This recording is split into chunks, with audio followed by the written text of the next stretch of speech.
Fala galera, sejam muito bem-vindos a mais um Clube da Bilheteria. Como de costume, no domingo eu vou falar a respeito das principais marcas batidas e do top 5 do final de semana. Então, vamos lá!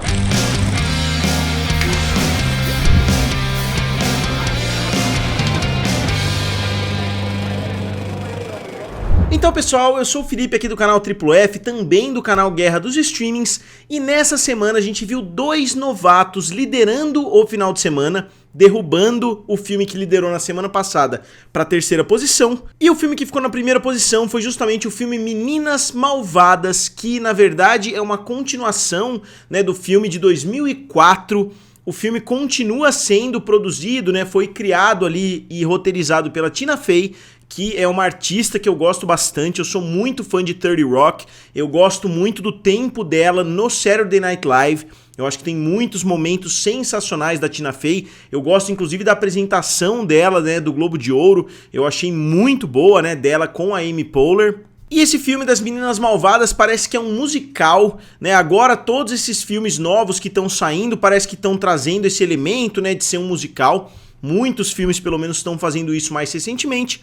E o filme teve um orçamento muito mais acentuado, obviamente, do que o seu original de 2004, mas o filme também teve um resultado satisfatório nas bilheterias. Eu não acho que a Paramount está decepcionada com o primeiro final de semana, principalmente se a gente considerar que muitas vezes musicais conseguem atrair mais públicos nas próximas semanas. Então vai ser muito importante a gente ver qual vai ser a queda do primeiro para o segundo, do segundo para o terceiro e assim por diante. Mas no primeiro final de semana o filme abriu com 28 milhões de dólares, que não é um resultado ruim, considerando que ele tem um orçamento de 36 milhões de dólares. Obviamente o ideal é sempre abrir acima do orçamento, mas não é algo tão comum assim de acontecer. E o filme está tendo um alcance baixo no mercado internacional, então ele chega a somente 34,5 milhões de dólares, como eu disse, com um orçamento de 36 milhões. Quem acompanha o canal vai saber que é um bom sinal, quando já no primeiro final de semana o filme consegue chegar perto ou ultrapassar o seu orçamento no mercado internacional, o que está acontecendo aqui com Meninas Malvadas. E a abertura dos dois filmes foi bastante semelhante. O primeiro filme em 2004 abriu com 24 milhões de dólares. Obviamente, se a gente ajustar pela inflação, isso seria praticamente 40 milhões. Mas o cinema também mudou bastante, nesse período, então eu diria que os dois filmes ficaram relativamente equilibrados, só que o filme de 2004 tem um orçamento muito menor. O orçamento do filme é de 17 milhões, ou seja, o filme custou basicamente metade, só que o mercado internacional não era o mesmo na época, então talvez esse filme tenha potencial para conseguir, diminuir essa diferença. Então o filme abriu com 24 milhões, esse novo filme, 20 anos depois, abriu com 28 milhões de dólares. Então 4 milhões a mais, só que 20 anos depois eu diria que a abertura do primeiro filme foi mais impressionante. E se a gente olhar a bilheteria total, o primeiro filme fez 130 milhões de dólares, enquanto esse está com 34,5. Enquanto o filme continuar relevante nas bilheterias, eu vou atualizando esse quadro aqui para vocês. E na segunda posição, um filme da MGM, o filme The Beekeeper, Rede de Vingança, que é um filme do Jason Statham. E o Jason Statham tem feito muitos filmes, Vocês que acompanham aí o cinema sabem quantos filmes do Jason Statham chegam praticamente todo ano. Esse filme teve um resultado bem mais satisfatório do que alguns dos últimos filmes que o ator lançou, que ele lançou como protagonista. O filme fez 16,7 milhões de dólares no seu primeiro final de semana, com um orçamento de 40 milhões de dólares. Isso em território americano, porque mundialmente o filme chega a 21,9 milhões. Então o filme ainda está bem longe, como eu disse, no primeiro colocado.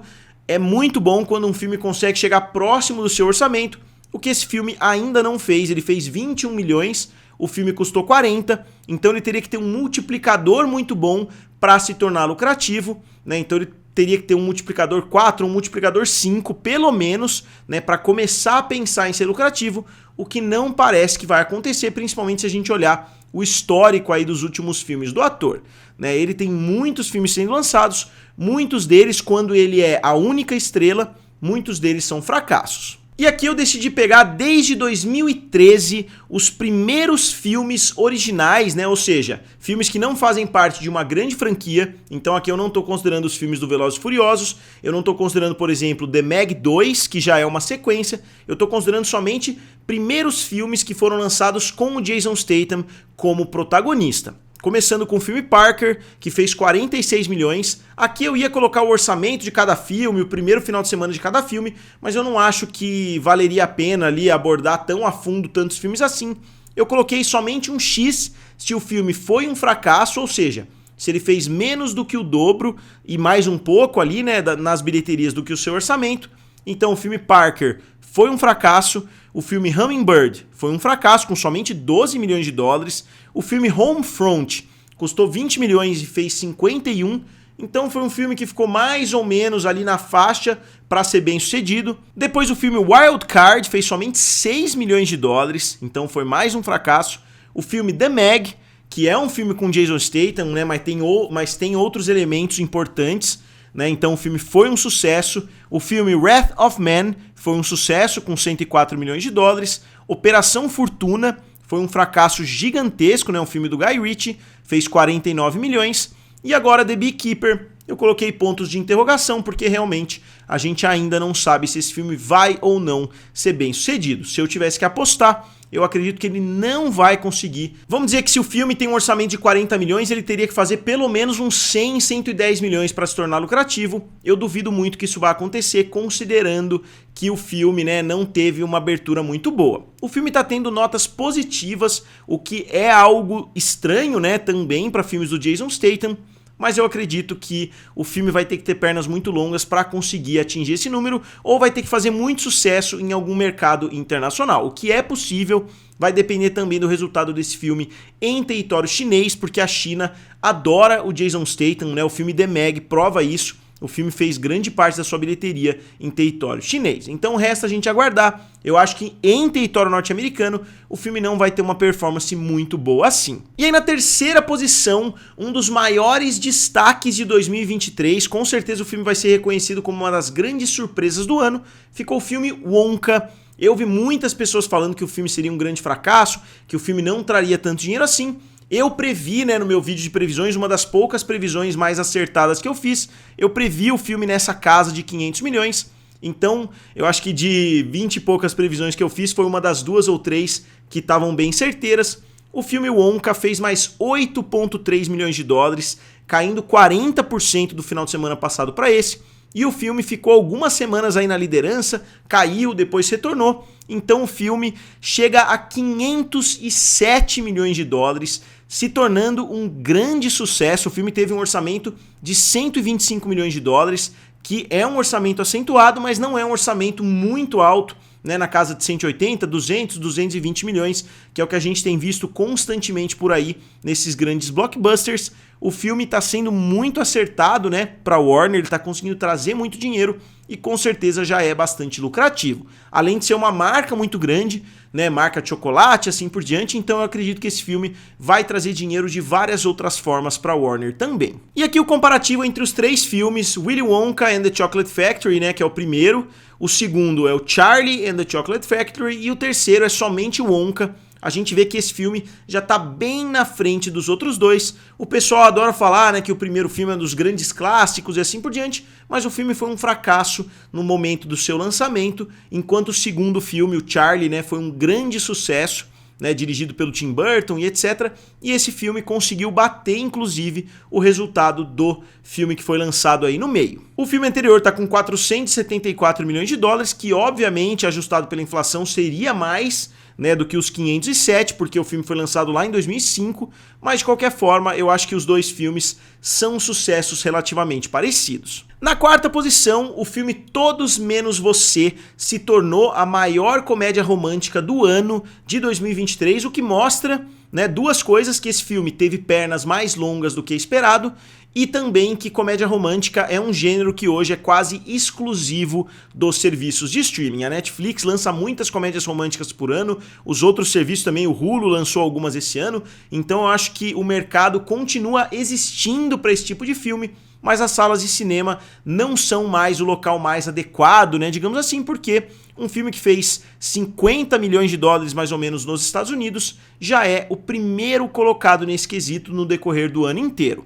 Isso se a gente considerar o valor de 2024, tem pessoas que não gostam muito de fazer essa conta, esse filme teve um lançamento em 2023, mas o valor entra para 2024, eu prefiro jogar tudo no ano do lançamento. Então, o filme chega a 79 milhões internacionalmente, com um orçamento de 25 milhões. Então, o filme teve um multiplicador muito bom e se tornou lucrativo, para a Columbia Pictures. E a Columbia, ela lança poucos filmes por ano. A Columbia, para quem não se lembra, é o estúdio que pertence à Sony, eles estão fazendo poucos lançamentos, então eles dependem muito do sucesso de cada um deles. Então, com certeza, é muito interessante. Os dois atores gostam bastante um do outro, digamos assim. Então eu imagino que eles já tenham uma sequência planejada. E esse filme bateu o filme da Jennifer Lawrence lá, eu não me lembro exatamente, eu gostei bastante do filme, eu não tô me lembrando o nome aqui. Tem um garoto lá, eu sinceramente não tô lembrando do nome, mas eu vou colocar uma imagem do filme aqui. E na quinta posição ficou o filme Pássaros, com uma queda de 38%, então mais uma queda baixa.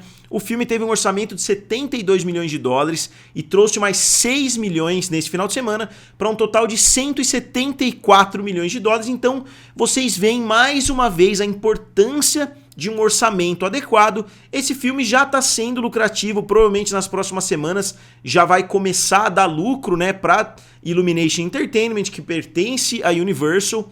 Por quê? Porque o filme custou somente 74 milhões, enquanto o filme como Wish, que é um filme da Disney, custou 200 milhões, então o filme tem 3 vezes mais orçamento, mais ou menos, enquanto esse daqui, com 200 milhões, 220 milhões, já é considerado um sucesso, já dá origem a uma sequência e assim por diante, então é sempre importante ter o orçamento adequado. Eu acho que a Disney tinha que passar uma circular lá falando, o próximo filme nosso tem que custar 100 milhões de dólares e ponto final, vamos fazer acontecer, um filme mais barato. O Wish, em termos tecnológicos, a impressão que deu é que eles estavam cortando, o orçamento, mas parece que ficou na casa dos 200 milhões, independente, da animação ser um pouquinho mais pobre do que dos filmes anteriores. Então eu realmente não entendo como que a Disney gasta 200 milhões em praticamente todos os filmes. Mas aqui eu fiz um comparativo entre os piores filmes da Illumination, mesmo que esse filme dos pássaros já esteja correndo o risco, de ser lucrativo, ele ainda é o pior filme da história da Illumination em termos de bilheteria, porque ele está atrás de Hop, que fez 184, de Lorax, que fez 349, Sing 2 fez 408, A Vida Secreta dos Animais fez 431, o Grinch fez 526 e Meu Malvado Favorito fez 543 milhões. Então esses são os piores, não estou dizendo que todos são ruins, mas tem alguns filmes bilionários, tem filmes na casa de 900 milhões e assim por diante. Então a Illumination Entertainment, no curto espaço de tempo que eles existem, eles têm lançado grandes sucessos e esses são os piores deles. Saindo do top 5, tem alguns pontos que eu queria abordar aqui com vocês. Primeiro, o filme Soul da Disney foi relançado, o filme da Pixar, fez ali fez na casa dos 500 mil dólares. Não acho algo tão interessante também de trazer aqui para vocês, mas o filme O Menino e a Garça, do estúdio Ghibli, continua trazendo muito dinheiro mundialmente e chegou a 149,8 milhões de dólares, que praticamente garante que ele vai bater o filme da Princesa Mononoke, para ficar deixa eu ver aqui que posição que o filme vai ficar, primeira, segunda, terceira, quarta, quinta posição entre os filmes do estúdio Ghibli, e também vai bater O Mundo dos Pequeninos em breve. Não acho que vai conseguir bater Ponyo, que tá com 205 milhões, mas vai ficar na quarta posição entre os filmes do estúdio Ghibli, que é um estúdio sensacional. Eu recomendo muito que vocês assistam essas animações. Outro filme que está quase chegando na marca dos 400 milhões de dólares. Se o filme conseguir chegar na casa dos 500, eu acho que ele vai ser considerado um filme morno, digamos assim. Não vai ser um grande fracasso, mas também não vai ser um grande sucesso. O filme Aquaman 2, ele chegou a 373 milhões de dólares. O filme anterior fez 1,151 bilhão. Então, o filme ainda está muito aquém das expectativas, ele vai ser um fracasso na minha opinião, principalmente porque ele está ganhando muito dinheiro em território chinês, mas se ele conseguisse estender bastante isso, e conseguisse chegar na casa dos 500 milhões, pelo menos em termos de visibilidade, o filme não seria visto como um enorme fracasso, seria visto como um filme que conseguiu uma bilheteria boa, mesmo em um 2023 desastroso para os filmes de super-herói. Aqui rapidinho, eu não vou nem ler todos eles, mas o comparativo dos filmes de 2023, né, ele tá bem à frente de Besouro Azul, de Shazam, das Marvels, do Flash e assim por diante, mas ainda tá bem atrás dos filmes da Marvel, né, de todos os filmes da Marvel que foram lançados, com exceção do próprio As Marvels. E o Aquaman 2 tá chegando bem próximo do filme Adão Negro, né, para se tornar o maior desses últimos filmes da DC, né, ó, Aves de Rapina, Mulher Maravilha 1984, Esquadrão Suicida, Adão Negro, Shazam 2, Flash, Besouro Azul. Aquaman 2 pode subir e ficar à frente de todos esses, o que não é grande coisa, né, considerando que o Aquaman fez 1,1 bilhão. E aqui também, só atualizando vocês, o final de semana 4 dos filmes de super-herói. Aquaman fez 5,2, Besouro Azul 3,7, Shazam 2, 1.5, As Marvels 2.5, The Flash 2.5, Quantum Mania 7 milhões, Guardiões da Galáxia 20 milhões e o Homem-Aranha 19 milhões. No final de semana que vem vai ser a última atualização desses quadros de filmes de super-herói do ano de 2023. Aí a gente espera os poucos lançamentos desse gênero em 2024. Aqui mais uma atualização do filme, né? 331 milhões de dólares pro filme dos Jogos Vorazes. Eu assisti esse filme no final de semana passado. Eu achei legal, não achei um filme excelente. Eu ouvi algumas pessoas falando super bem do filme. Eu achei ele mediano, mas eu acho que a bilheteria está sendo satisfatória considerando o orçamento de 100 milhões de dólares. Mais uma vez, um filme que não teve uma bilheteria assustadora, se tornando lucrativo por causa de um orçamento mais enxuto. E finalmente, eu não vou nem ler um a um, eu vou colocar aqui o quadro, né, dos maiores filmes de 2023, porque não está mudando mais nada. Se acontecer alguma grande mudança, né, eu leio para vocês, mas eu já li tantas vezes a essa altura. Para quem acompanha o canal, novamente eu vou só colocar os quadros aqui, né? O filme da Barbie, o filme do Oppenheimer, o filme do Super Mario continuam na liderança. Esse ranking, né, mudou muito pouco nessas últimas semanas. Então, como sempre, eu gostaria de saber de vocês, né, o que vocês acham a respeito dos lançamentos desse início de 2024. E eu vou fazer ainda um vídeo de previsões a respeito dos filmes que vão ser lançados. Digam aqui nos comentários quais filmes vocês querem que eu aborde em um vídeo de previsões. E como sempre, digam aqui nos comentários o que vocês acharam, curtam o vídeo e se inscrevam no canal. Valeu! E nos vemos em breve.